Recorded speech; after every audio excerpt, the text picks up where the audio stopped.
नमस्कार। इस वक्त के बुलेटिन के साथ मैं हूं आशीष प्रमोद गोस्वामी। बुलेटिन की शुरुआत करते एक बड़ी खबर के साथ जो कि आगरा से आ रही है। यहां पर जहरीली शराब से मौतों का आंकड़ा अब बढ़ गया है। शराब पीने से हुई 8 लोगों की मौत, यह आंकड़ा बढ़कर 8 तक पहुंच गया है। कोलारा कला में 4 और देवरी में 4 लोगों की मौत का यह मामला अब सामने आया है। सवालों के घेरे में स्थानीय पुलिस, आबकारी विभाग है। ये इस वक्त की बड़ी खबर आपको बता दें, जो मौतों का आंकड़ा था, जहरीली शराब पीने से जो मौतें हुई थी उसका आंकड़ा बढ़कर अब 8 पर पहुंच गया है। आबकारी विभाग, पुलिस प्रशासन पर सवालिया निशान लगने लगे। शराब पीने से 8 लोगों की मौत, यह आंकड़ा बढ़कर 8 तक पहुंचा है। जहरीली शराब से मौतों का आंकड़ा। तस्वीरें हम आपको उस गांव की दिखा रहे हैं आगरा की, जहां पर मौतें हुई हैं। लोग डरे सहमे हुए हैं। यह इस वक्त की बड़ी खबर आपको आगरा से बता दें।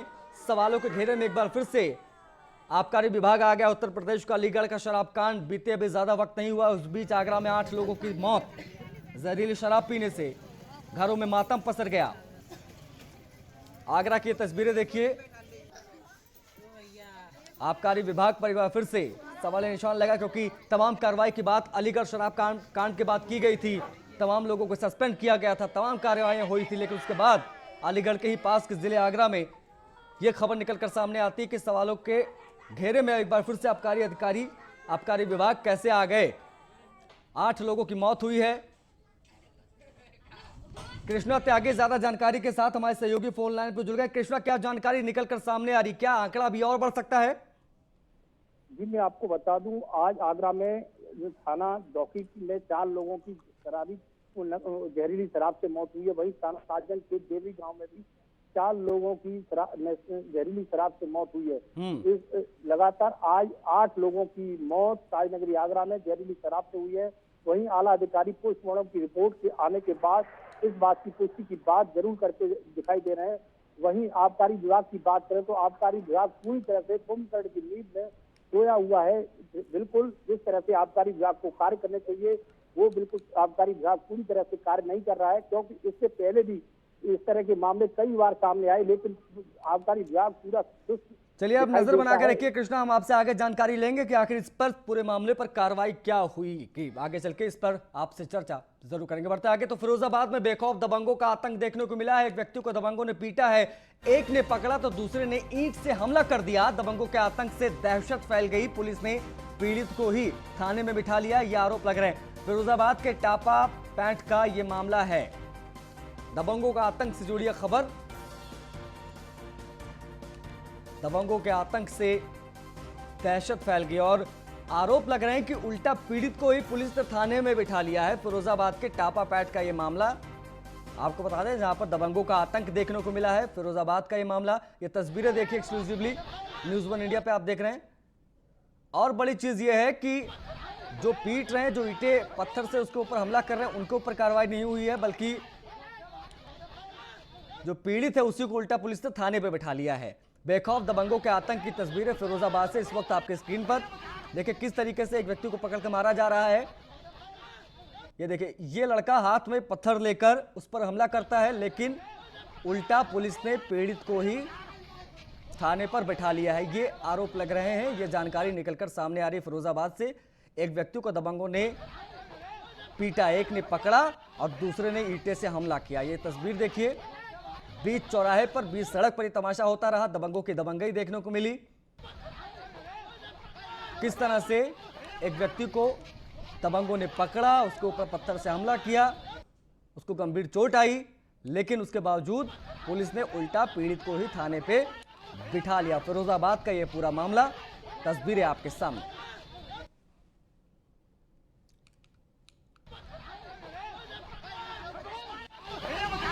दो तस्वीरें इस वक्त हम आपको दिखा रहे हैं, जरा इस पे गौर कीजिए। शराब ना लाने पर इस युवक की पिटाई हुई है, तो ये रीजन इसका पता चला कि आखिर इसकी पिटाई क्यों हुई। और दूसरी तस्वीर में आप देख सकते हैं कि किस तरीके से हमला किया गया। हाथ में इतना बड़ा सा ईंटा लेकर उस लड़के ने उसके ऊपर हमला किया। शराब ना लाने का ये पूरा सा छोटा सा मामला था, इसको लेकर बड़ा किया गया। पुलिस प्रशासन वहां पर मौजूद। लखनऊ से इस वक्त की बड़ी खबर आ रही है। डिप्टी सीएम केशव प्रसाद मौर्य ने अखिलेश यादव पर करारा हमला बोला है। बाबूजी को अंतिम विदाई देने पर भी अखिलेश यादव नहीं आया, ऐसा केशव प्रसाद मौर्य ने कहा है। तो स्वतंत्र देव सिंह के बाद अब केशव प्रसाद मौर्य का यह बड़ा बयान सामने आया है। अखिलेश ने पिछड़ों की बात करने का अधिकार खो दिया है। ये बड़ी बात केशव प्रसाद मौर्य ने, उप मुख्यमंत्री उत्तर प्रदेश के, उन्होंने कहा है आपके द्वारा पिछड़ों की बात करना केवल ढोंग है।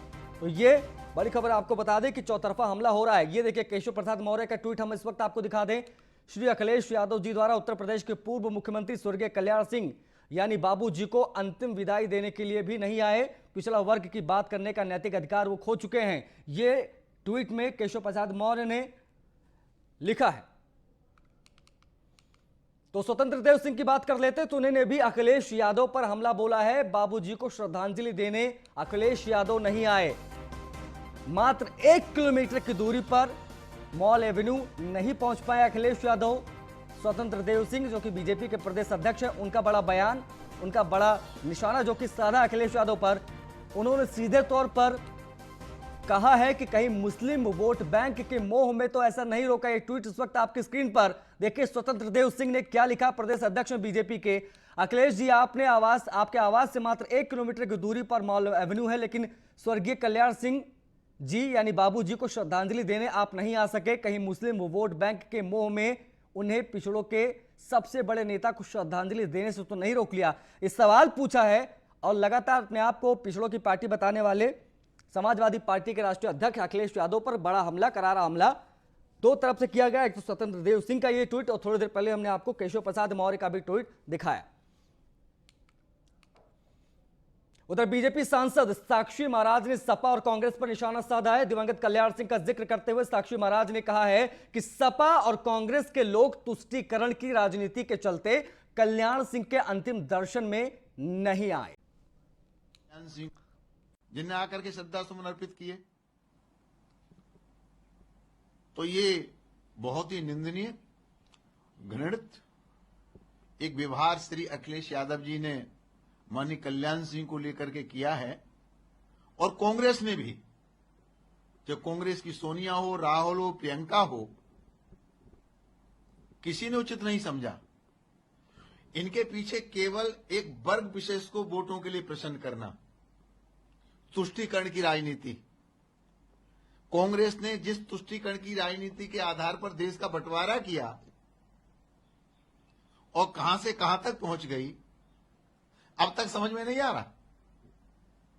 तो तुष्टीकरण के कारण एक वर्ग विशेष को, एक जात विशेष को खुश करने के लिए, क्योंकि माननीय कल्याण सिंह के कार्यकाल में तथा कथित विवादित ढांचा टूटा था, और ढांचा टूटा था में अयोध्या था।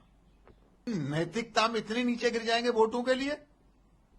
मुझे लगता है इसका जवाब 2022 के आने वाले चुनाव में कांग्रेस को भी और समाजवादी पार्टी को भी प्रदेश की जनता देगी, जिनने आकर के श्रद्धा सुमन अर्पित किए। तो ये बहुत ही निंदनीय, घृणित एक व्यवहार श्री अखिलेश यादव जी ने माननीय कल्याण सिंह को लेकर के किया है। और कांग्रेस ने भी, जब कांग्रेस की सोनिया हो, राहुल हो, प्रियंका हो, किसी ने उचित नहीं समझा। इनके पीछे केवल एक वर्ग विशेष को वोटों के लिए प्रसन्न करना, तुष्टीकरण की राजनीति। कांग्रेस ने जिस तुष्टीकरण की राजनीति के आधार पर देश का बंटवारा किया और कहां से कहां तक पहुंच गई, अब तक समझ में नहीं आ रहा। तो तुष्टीकरण के कारण एक वर्ग विशेष को, एक जात विशेष को खुश करने के लिए, क्योंकि माननीय कल्याण सिंह के कार्यकाल में तथा कथित विवादित ढांचा टूटा था, और ढांचा टूटा था में अयोध्या था। नैतिकता में इतने नीचे गिर जाएंगे वोटों के लिए। मुझे लगता है इसका जवाब 2022 के आने वाले चुनाव में कांग्रेस को भी और समाजवादी पार्टी को भी प्रदेश की जनता देगी। तो साक्षी महाराज के इस बयान पर पूर्व कैबिनेट मंत्री और सपा विधायक मनोज पांडे ने कहा है कि साक्षी महाराज बीजेपी के खिलाफ भी बोलते रहे हैं, उनकी बातों पर लोग ज्यादा ध्यान नहीं देते। 2022 का चुनाव नजदीक है। ऐसे में अखिलेश यादव जो समाजवादी पार्टी के राष्ट्रीय अध्यक्ष हैं, वो लगातार कोशिशों में लगे हुए हैं कि सरकार जो है उनकी बने 2022 में, और तमाम कोशिशें कर रहे हैं। जो कार्यकर्ता उनसे लगातार बैठक कर रहे हैं, बातें कर रहे हैं, और इसके अलावा जो बीजेपी से नाराज ब्राह्मण समाज है उनको मनाने की भी पूरी कोशिश कर रहे हैं, और ब्राह्मण सम्मेलन के जरिए ब्राह्मणों तक पहुंचने की कोशिश कर रहे हैं। और इस वक्त हमारे साथ पूर्व कैबिनेट मंत्री मनोज पांडे और विधायक मौजूद हैं। सर, क्या कहेंगे? बहुत ज्यादा नाराजगी है ब्राह्मणों की, लेकिन एक तरफ बसपा भी ब्राह्मणों को जोड़ने की कोशिश करी, दूसरी तरफ आप लोग भी हैं, तो इस पर क्या कहना चाहेंगे? देखिए, जहाँ तक नाराजगी और खुशी का सवाल है, ये जोड़ने का सवाल है, तो ये मैं नहीं कह रहा हूँ। जब से सृष्टि अवतारित हुई है, ब्राह्मण समाज जो एक प्रबुद्ध समाज का अग्रणी व्यक्ति माना जाता है, उसका इतिहास रहा। उसने समाज को, देश को, सृष्टि को उसने अलग एक नई दिशा देने का काम किया है। तो उसे बहुत समझाया नहीं जा सकता, उसे बहुत बरगलाया नहीं जा सकता। जहाँ तक ब्राह्मण समाज का सवाल है, समाजवादी पार्टी सभी जात, वर्ग और धर्म, भाषा को मानने वाले लोगों को साथ लेकर के चलने वाली पार्टी है। और समाजवादी पार्टी ने उसमें ब्राह्मण समाज को भी सदैव उसने अलग से महत्व देने का काम किया है, सम्मान देने का काम किया। कोई नया काम हम करने नहीं जा रहे हैं। अगर आप देखें तो भगवान परशुराम जी की जयंती पर अवकाश करने का काम समाजवादी पार्टी ने किया। उस अवकाश को निरस्त और समाप्त करने का काम भारतीय जनता पार्टी ने किया। साक्षी महाराज ने अखिलेश यादव और मुलायम सिंह यादव पर हमला बोला है कि वो तुष्टीकरण की राजनीति करते हैं। कल्याण सिंह के निधन पर वो नहीं पहुंचे, श्रद्धांजलि नहीं दी, क्या कहना चाहेंगे? साक्षी महाराज जी महात्मा भी हैं, योगी भी हैं। उनके बहुत बयानों को आप लोगों ने दिखाया है। हमें खुशी है कि भारतीय जनता पार्टी के खिलाफ भी बोले हैं। कोविड-19 के समय उन्होंने भाजपा सरकार में भ्रष्टाचार का भी मामला उठाया था। हम लोगों ने वो बयान भी देखे हैं कि उन्होंने स्वर्गीय कल्याण सिंह जी, जो कई बार उत्तर प्रदेश के मुख्यमंत्री रहे, उनके खिलाफ भी उन्होंने बयान दिया है, और उनके खिलाफ एक पार्टी भी बनाई थी इन्होंने। और अभी बहुत जल्दी उन्होंने भाजपा के केंद्रीय नेतृत्व के खिलाफ भी बोला है। तो वो बोलते रहते हैं, तो उस पर हम कोई टिप्पणी नहीं करेंगे। लेकिन जहाँ तक कल्याण सिंह जी के निधन का सवाल है, उत्तर प्रदेश के बहुत बड़े नेता थे। किसी राजनीतिक दल के नेता हो सकते हैं, लेकिन उत्तर प्रदेश का 2 बार नेतृत्व किया उन्होंने, और उत्तर प्रदेश के वो मुख्यमंत्री रहे हैं। और हम सब उनके निधन पर हम लोगों को भी शोक है, हम लोग दुखी हैं। और मेरा मानना है कि देश ने और उत्तर प्रदेश ने एक बड़े नेता को खोने का काम किया है। मनोज पांडे जिन्होंने बताया कि जो समाजवादी पार्टी है वो किसी जाति की राजनीति नहीं कर रही है, वो सभी के विकास की राजनीति कर रही है। और इसके अलावा परशुराम की जो मूर्ति है वो बहुत जल्द जलालाबाद में दिखाई देगी। वीडियो जर्नलिस्ट समीर कर्की के साथ Nagma Shaikh, news on India, Lucknow. तो राहुल गांधी ने प्रधानमंत्री मोदी पर बड़ा हमला बोला है, उससे आपको रूबरू करा दे। तो प्रधानमंत्री देश की संपत्ति बेच रहे हैं, ये बड़ा आरोप लगाया है राहुल गांधी ने प्रधानमंत्री मोदी पर। पीएम अपने मित्रों को संपत्ति देश की बेच रहे हैं। राहुल राष्ट्र की संपत्ति 3-4 लोगों को बेची जा रही है, ऐसा राहुल गांधी ने आरोप लगाया है। देश की रीढ़ यानी रेलवे को भी बेचा जा रहा है। 70 साल की मेहनत बेकार की जा रही है, युवाओं का भविष्य खराब कर रही है मोदी सरकार। तो ये बड़ा आरोप, बड़ी बातें राहुल गांधी की, जो इस वक्त हम आपको बता दें। प्रधानमंत्री मोदी पर करारा हमला बोला है राहुल गांधी ने, कई आरोप लगाए हैं। उन्होंने कहा है कि देश के युवाओं का भविष्य खराब कर रहे हैं नरेंद्र मोदी।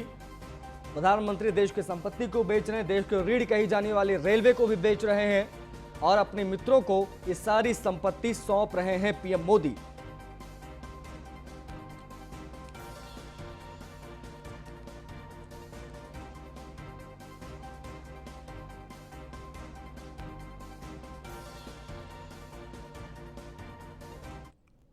नरेंद्र मोदी जी का एक और बीजेपी का एक नारा था, 70 साल में कुछ नहीं हुआ, प्रधानमंत्री ने सब कुछ बेच दिया। अब मैं ये हिंदुस्तान के युवाओं से कहना चाहता हूं, आपके हाथ से रोजगार छीना, कोरोना में आपकी मदद नहीं की, किसान माता पिता हैं, उनके लिए 3 स्पेशल कानून बनाए। कौन सा एसेट किसको जा रहा है? 1.6 लाख करोड़ रुपीस का gift 26,700 kilometre national highways, railways, जो इस देश की रीढ़ की हड्डी है, जिसके बिना भाइयों और बहनों देश के गरीब लोग एक शहर से दूसरे शहर में नहीं जा सकते। तो कल उज्ज्वला 2.0 योजना का शुभारंभ होने जा रहा है। सीएम योगी 12 बजे योजना का शुभारंभ करेंगे। उज्ज्वला 2.0 से रोशन होगी 20 लाख महिलाओं की जिंदगी। 20 लाख महिलाओं को मिलेंगे मुफ्त गैस कनेक्शन। लाभार्थियों के साथ संवाद भी कर सकते हैं मुख्यमंत्री योगी आदित्यनाथ। उज्ज्वला 1.0 में 1,47,00,000 एलपीजी कनेक्शन दिए गए थे।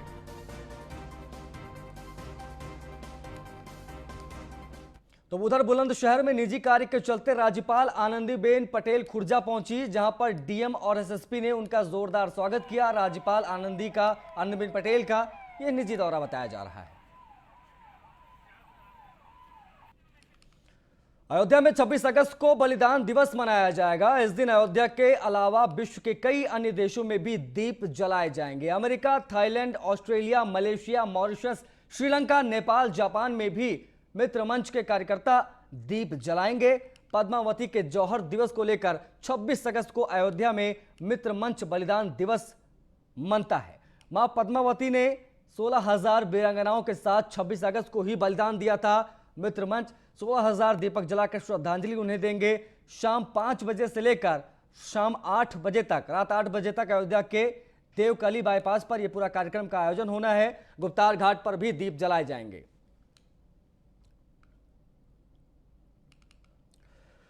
गोंडा जिले में घाघरा नदी में लगातार बढ़ते जलस्तर और कटान ने लोगों के लिए जिंदगी जो है वो जीना मुहाल कर दिया है। लोगों की बेचैनी बढ़ गई है। एल्गिन चरसड़ी रिंग बांध में कटान एक बार फिर से शुरू हो गया है। नदी का जलस्तर खतरे के निशान से 16 सेंटीमीटर ऊपर पहुंच गया है। जिला प्रशासन और बाढ़ खंड के अधिकारी मौके पर मौजूद हैं। ईंट और बालू भरी बोरियों से कटान को रोकने का प्रयास जारी है। वहीं प्रशासन ने खतरे को भांपते हुए गांव को खाली करा लिया है और लोगों को सुरक्षित स्थानों पर पहुंचने की कवायद तेज कर दी गई है। बता दें कि साल 2012 में इसी बांध का कटान हुआ था।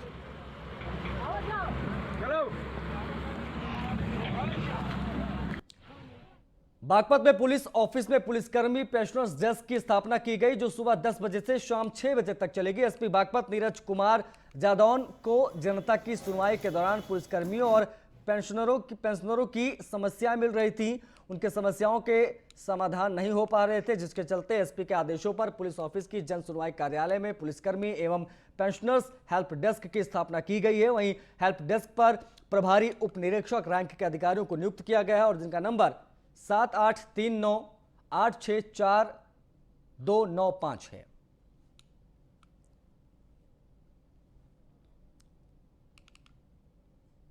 जनपद बागपत में कार्यरत पुलिसकर्मी एवं पुलिस पेंशनर्स की शिकायतों का समयबद्ध तथा गुणवत्तापूर्वक निस्तारण हेतु पुलिस ऑफिस में एक पुलिसकर्मी एवं पेंशनर डेस्क की स्थापना की गई है। इसके प्रभारी एक सब इंस्पेक्टर रैंक के अधिकारी बनाए गए हैं तथा उनको एक CUG प्रदान किया गया है। CUG नंबर 7839864295 है। मैं पुनः रिपीट कर रहा हूँ, 7839864295 है। इसको नोट कर लें। कोई भी आपकी शिकायत है वेतन विसंगति को लेकर, चिकित्सा प्रतिपूर्ति को लेकर, या अन्य कोई शिकायत है, या आपके गृह जनपद में कोई प्रॉब्लम है, तो तत्काल अपनी शिकायत इस डेस्क को नोट। गाजियाबाद के मोदी नगर के रहने वाले कृष्ण कुमार पालीवाल रंजीत भाटी के कोच का कहना है कि जब से ओलंपिक खेलों में नीरज चोपड़ा ने जेवलिन थ्रो में स्वर्ण पदक जीता है, तब से कहीं ना कहीं देश में जेवलिन थ्रो के क्षेत्र में आगे बढ़ने वाले खिलाड़ियों में इसको लेकर उत्साह बढ़ गया है। रंजीत भाटी की बात करें तो उनकी आर्थिक स्थिति बहुत खराब रही है, जिसके बावजूद उन्होंने हिम्मत नहीं हारी और वो आज देश के लिए मेडल जीतने के लिए पैरा ओलंपिक गेम्स में भाग लेने के लिए जापान टोक्यो पहुंच चुके हैं। उनके पिता मजदूरी करते हैं। रंजीत भाटी अपनी माँ बाप की इकलौती संतान है। रंजीत भाटी शारीरिक रूप से डिसेबल होने की वजह से उनके माता पिता हमेशा उनके लिए परेशान रहते थे। आने वाले 28 तारीख को उनका मैच होना है।